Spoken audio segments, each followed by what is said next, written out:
welcome to the deep dive. There's this real buzz, almost an anxiety, in boardrooms everywhere right now. And it really comes down to just two letters, AI. Artificial intelligence. Exactly. And specifically, this potential that has to completely reshape, maybe even, demolish industries as we know them. It's a huge topic. It really is. And it's not just abstract talk either. There's this 2024 MIT Technology Review Survey. And get this, 60% of the people they asked expect generative AI to substantially disrupt their industry. Wow, 60%. Within 5 years. Yeah. That's a lot of people holding their breath, basically. Yeah. But here's the twist. What if the source material we're digging into today suggests something, well, pretty counterintuitive? Go on. What if AI isn't actually disruptive for most businesses? Okay. That's a fantastic place to start because it really cuts through, a lot of the hype, the fear. Right. So yeah, for this deep dive, we're looking at a really insightful piece from the MIT Sloan Management Review. It's by Julian Birkinshaw. And what he does is offer this practical diagnostic framework, basically a set of key questions. Questions to ask yourself. Exactly. Designed to help you, the listener, pinpoint AI's real impact on your business and figure out how to navigate any shifts strategically. Get beyond just reacting to the headlines. Okay, so that's our mission today then. Let's unpack why AI might not always be this immediate wrecking ball everyone seems to fear. Right. And more importantly, let's equip you with that strategic lens, that practical tool, to actually evaluate the threat and the opportunity for your specific situation, moving beyond the fear-mongering, Towards thoughtful, creative responses, tailored responses. Precisely. Okay, so let's unpack this. When we talk about these big tech shifts, it's absolutely crucial to distinguish between disruptive technologies and sustaining ones. That distinction is key. Think about the early internet days. Everyone, or lots of people anyway, predicted it would just obliterate financial services. Yeah, I remember that. The banks were doomed. Right. But look, today, the big banks are just as powerful, maybe even more so than they were 30 years back. They adapted. They integrated the tech. They sustained their position. Exactly. The internet didn't disrupt them. It became a tool they used. And that really is the pivotal kind of counterintuitive takeaway here from Birkinshaw. For most industries, AI probably won't be disruptive in that classic sense, where newcomers just wipe out the old guard. Okay. Instead, it's more likely going to help incumbents sustain, maybe even strengthen their leadership. But, and this is a big but, only if they stay agile, stay on top of what's happening. So proactive adaptation is key. Absolutely. And what's really fascinating and what the framework helps with is understanding the two main ways these technologies hit companies: supply side effects and demand side effects. Supply and demand. Yeah. And here's the critical bit. The demand side effects. Those tend to be way more perilous. Right. And the classic, almost like heartbreaking example here has got to be Kodak, doesn't it? Oh, Kodak, definitely. Yeah. You had digital imaging. Yeah. Right? Electronic sensors replacing film. That was a huge supply side change. Fundamentally different way of making the product. Big shift in the how. But then, bam, right on its heels came image sharing. Social media, online albums. A massive demand side effect. It changed how customers used and accessed their photos. A total perfect storm. The tech changed how they made pictures, and then user behavior just blew up how they were shared and valued. And they never recovered. Yeah. It really drives home how both sides can get hit and why ignoring one can be, well, fatal. Absolutely. So when we talk supply side, we're looking at changes in how a product is developed, how it's made, how it's delivered. Think a factory using IoT sensors for better maintenance, more efficient. Okay. The biggest worry here, often, for established companies is that capabilities they've carefully built up over years might suddenly become redundant. Obsolete. Exactly. AI, for instance, could make a lot of internal tasks in professional services firms, like reviewing legal docs or translating ad copy, much less valuable because the tech does it faster and cheaper. Okay, so thinking about those internal capabilities, that brings us to the first question in the framework, right?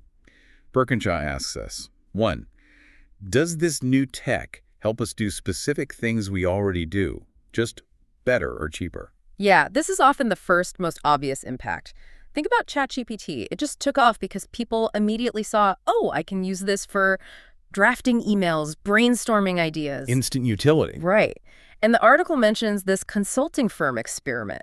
Employees using ChatGPT got 12% more tasks done, 25% faster, and the quality was rated 40% higher. Wow, those are serious numbers. They are. But, and this is key, this is typically the hallmark of a sustaining technology. It's optimizing what you already do. And incumbents, they're usually pretty good at making these kinds of efficiency investments. The payoff is clear. It's relatively quick. That makes a lot of sense. But it also feels a little like a comfort zone trap, maybe? If you only focus on optimizing little bits, are you missing the bigger picture? Does the framework push us beyond that? It does. It absolutely has to. Because that leads straight into the second supply-side question, too. Does the new technology let you reconfigure or simplify the entire value chain? Ah, okay. System-level change. Exactly. System-level innovation. That's much more likely to be truly disruptive. Think about electricity in factories. It didn't just make the old steam-powered stuff a bit faster. It totally reconfigured the layout, the workflow, everything. Because power could go anywhere. Right. And re-engineering whole business systems like that, it's risky, it's expensive, especially for incumbents with legacy systems. So are we seeing that with AI yet?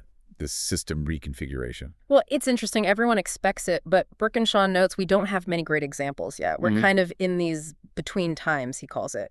The AI is here, but the big system impact hasn't fully landed. Okay. But what might it look like? Possibilities are emerging. Maybe a killer user experience that forces system integration, kind of like WeChat did for mobile in China. Or maybe a startup comes up with a completely new business model using generative AI, I think Google AdSense back in the day. Or further out, maybe AI agents start talking directly to each other, cutting out human middlemen. Whoa. Yeah. That last one is still very early days, science fiction almost, but it's on the radar. Something to watch. That agent-to-agent thing. Yeah. Yeah, that feels far off. But this idea of reconfiguring value chains, it's complex. Does a company need to own all the pieces itself? What about partners, suppliers, the whole ecosystem? Does that relate to the next question? It does, perfectly. Because even if the core tech changes, you still rely on other things. Which brings us to question 3 on the supply side. 3, will you have ongoing access to the complementary assets needed to make or develop your product, even if the new tech makes some assets obsolete? Complementary assets. Okay, define that a bit more. Sure, they're all the important bits around the core technology that make the whole thing work. Stuff like brand reputation, distribution networks, regulatory expertise, customer relationships. Got it. The non-tech stuff, that's still crucial. Exactly. Yeah. And even if AI changes how a drug is discovered, for instance, you still need expertise in clinical trials. That was the classic biotech example. Big Pharma had that clinical trial expertise, that complementary asset. Ah, so the biotechs needed them. Right. It allowed Big Pharma to navigate the disruption. And often, incumbents have an advantage here if your offering is complex, integrates lots of parts, serves diverse markets. Right. If your supplier or partner relationships are really personal, built on trust, co-creation, Makes sense. or if you're in a heavily regulated industry. Dealing with regulators, navigating data privacy, incumbents usually have deep experience there. Okay, so let's try and summarize the supply side then. It sounds like these effects, they creep up on you, they're insidious, but maybe not as immediately terrifying as the demand side stuff we're about to get into. Generally, yes. They often play out over years, even decades. Think autonomous vehicles, that's a multi-decade supply-side transformation. Which gives companies time to react. It does. So the advice is usually build understanding, make small bets, pilot things, monitor closely. Maybe even a fast second strategy is smarter than being the absolute first mover. Right. And the key insight is incumbents often have hidden strengths here. Infrastructure, relationships, regulatory know-how. Exactly. Those complementary assets can be a real buffer. Okay, so that's the supply side, how AI might change what you make and how you make it. But, arguably the much more gut-wrenching question for a business is, what if people just stop needing your product? Uh-oh. Let's talk demand-side effects. This feels like where the real existential dread kicks in for many. It often is, and predicting these effects is really tricky, partly because the impact is very different depending on whether your offering is, virtual or physical. Okay, explain that distinction. Sure. Physical offerings, stuff made of atoms, a smartphone, a car, a chocolate bar, or services requiring physical presence like getting a haircut. Tangible things. Right. Virtual offerings, digital products made of bits and bytes. Music, news articles, software, or advice-based services like tax accounting, consulting. Intangible. Exactly. And as a starting point, AI has much more potential to make virtual offerings obsolete than physical ones. So, of course, there are nuances. Got it. Okay, so with that in mind, let's dive into demand side effects for virtual offerings. Yeah. First up, question 4. 4, can the new technology actually perform the service for the user? Like, can AI just do what you do? Yeah, and some examples here are genuinely stark, maybe even terrifying for incumbents. Think about translation services companies like RWS, Lionbridge. Okay. AI now does, what, 90% of the basic translation work? Essentially for free. RWS's stock price apparently halved after ChatGPT launched, Wow. or visual media, Getty Images, Shutterstock. Suddenly, AI image generators like DALL-E, Midjourney, they create images from text prompts. That's an existential threat, Directly competing. directly. And Chegg, the educational tech company, their shares fell something like 95% because of fears students could just ask ChatGPT for help instead of using their tutoring services. Ouch. It really forces you to ask, what is the fundamental outcome my customer wants? Not just, what product do I sell now? Because the AI will get better at delivering that outcome. That really hits home. It's not about your delivery method. It's about whether the core need you fulfill can be met differently.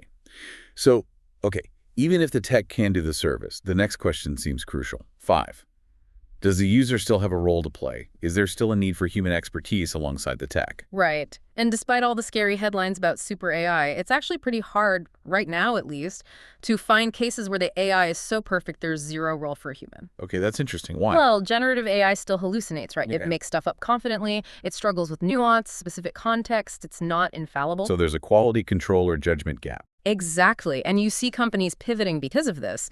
Chegg, the one who stock tanked, they're now talking about threading AI across all its products to create a personalized assistant where the human learner is still central. So augmenting, not replacing. Kind of. And Shutterstock is launching AI-generated content, but emphasizing the responsible and transparent part. Curation, indemnification, adding a human trust layer. So the advice is? Double down on what's uniquely human. Judgment, empathy, creativity, complex problem solving.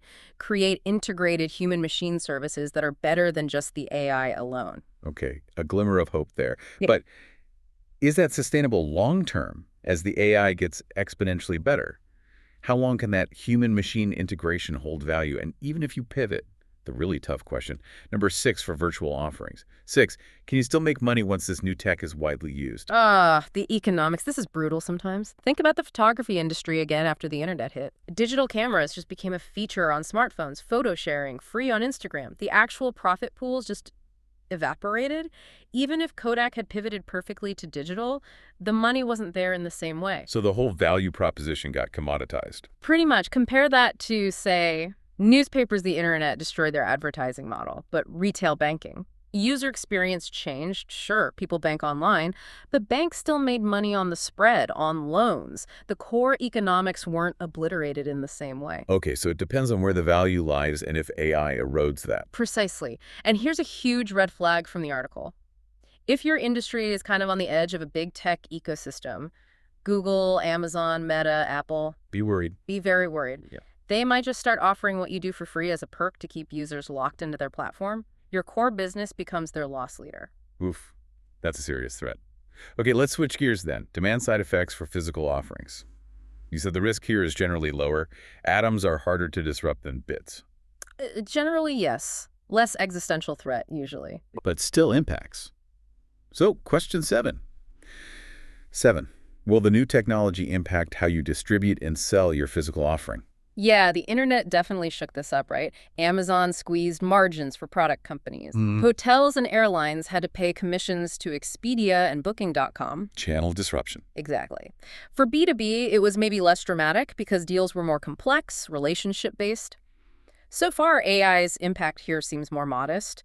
Things like predictive analytics, optimizing pricing algorithms, which often just means more margin pressure for manufacturers. Right, so if you make physical stuff, you need to use AI yourself to maybe differentiate, optimize your own channels, maybe go direct to consumer to fight back. That's the play. Be proactive. But then there's question 8. 8.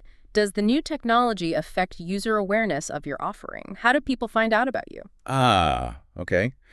This feels important, especially with social media. Totally. The article uses this example of a big diaper company. More and more sales happen online. And guess who's influencing buyers? TikTok influencer. Right, not necessarily the brand's own marketing. Exactly. Now layer on generative AI. Think AI-powered avatars, virtual brand ambassadors. Maybe social platforms stop fact-checking as much. Suddenly, there's this flood of content you didn't create, potentially swaying customers about your physical product. Yeah, that's a bit unnerving. Your brand perception potentially shaped by AI content you don't control. We don't know the full impact yet, but it's definitely something companies with physical products need to watch very closely. Okay. And finally, for physical offerings, question 9. 9. Does the new tech let you bundle additional services with your offering? Can you add value beyond the physical product itself? Yeah, this is the opportunity side. We saw this with the internet too. Domino's Pizza didn't just sell pizza online. They added the order tracker, the pizza builder app, Yeah. added services. Make it stickier. Exactly. Or on the B2B side, like Sandvik, the mining equipment company, they created the My Sandvik platform for clients to monitor their machines, schedule maintenance, a digital service wrapped around the physical product. So AI could enable similar things. Absolutely. Lots of opportunities for generative AI to complement physical products. Think textbook publishers like Pearson or McGraw-Hill. They're playing with AI tools to help teachers personalize assignments, give students better feedback. Enhancing the value of the physical textbook. Right. So it's both a threat if you don't innovate and a real opportunity if you do. Okay, so let's sum up demand side. It's volatile, potentially really dangerous, especially for virtual offerings. Research apparently shows incumbents get tripped up more by demand-side shifts than supply-side ones. That's generally true. It feels like the core lesson is you can often adapt how you do things, but it's way harder if your customers just leave. That's the nub of it. So the advice is obsess about changing user behavior, maybe partner with nimble tech startups, definitely experiment with new business models before you absolutely have to. Don't wait until it's too late. Please don't. Okay, so beyond supply and demand within your business and market, there's one last piece. Yeah. External effects. We're talking government policies, industry regulations. Rules of the game. Exactly. They can be huge breaks or sometimes accelerators on how fast tech changes things. Which brings us neatly to the 10th and final question in this framework. Okay. 10. Are government policies or industry regulations powerful enough to stymie the changes made possible by the new technology? Can the rules stop the tech in its tracks? Sometimes, yeah, we've seen it. Regulations often end up favoring incumbents. Think the FDA and big pharma versus small biotech. High barrier to entry. Right. Or how crypto has mostly been kept kind of fenced off from the main financial system by regulations. And autonomous vehicles. Definitely stalled significantly by safety concerns and regulatory hurdles. But it can go the other way too, right? Oh, absolutely. Sometimes regulations encourage new entrants, think subsidies for renewable energy, or sometimes regulations are just missing, especially early on.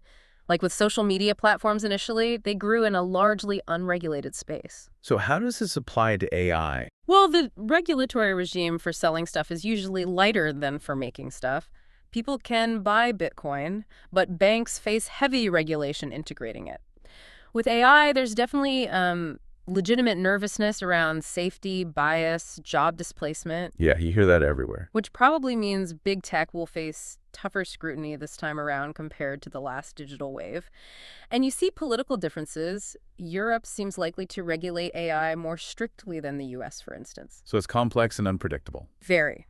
Policy can shift fast depending on politics. Businesses absolutely need to keep a close eye on this. It can dramatically change the playing field. Okay. So what does this all mean? We've gone through supply side, demand side, external factors, 10 questions in total. How do we bring it all together? Well, the framework isn't just questions. It has scoring guidelines. You rate your situation on each question, 0 to 2 points, added up for a total score out of 14. Higher score means higher risk. Exactly. It forces a more structured, thoughtful perspective on how AI might really impact your specific business, moving beyond just gut feel or headlines. It helps you figure out where your vulnerabilities are and maybe where your opportunities lie. It's a tool to move from that general anxiety to a concrete strategic assessment. That's the goal. You know, making sense of these huge technological shifts. It's easily one of the biggest challenges for leaders today. It's just human nature, I think, to imagine the worst-case scenario when something big and new like AI comes along. Totally. Fear of the unknown. But getting that balanced perspective, remembering lessons from past tech shifts, applying solid frameworks like this one from Birkinshaw, that seems absolutely key to navigating this without just panicking. Couldn't agree more. And while, look, every business is unique, every situation has its nuances, using a structured approach like this gives you a much firmer foundation for assessing the risks and the opportunities. It's about taking that knowledge and actually applying it. Right. Knowledge applied is power. Precise. Okay, so here's a final thought, something for you, our listener, to really chew on as you think about AI in your world. Go beyond just assessing the risk of AI disruption to your business. Flip it around. Okay. Think about your specific industry. Think about its regulatory landscape. Think about those complementary assets we discussed, your relationships, your reputation, your unique know-how. Could those factors actually position you to use AI as a sustaining technology? Leveraging your incumbent advantages. Exactly. Could those very things give you a distinct defensible edge, even against shiny new startups that might only have the cool AI tech but lack everything else that makes a business actually work in the real world?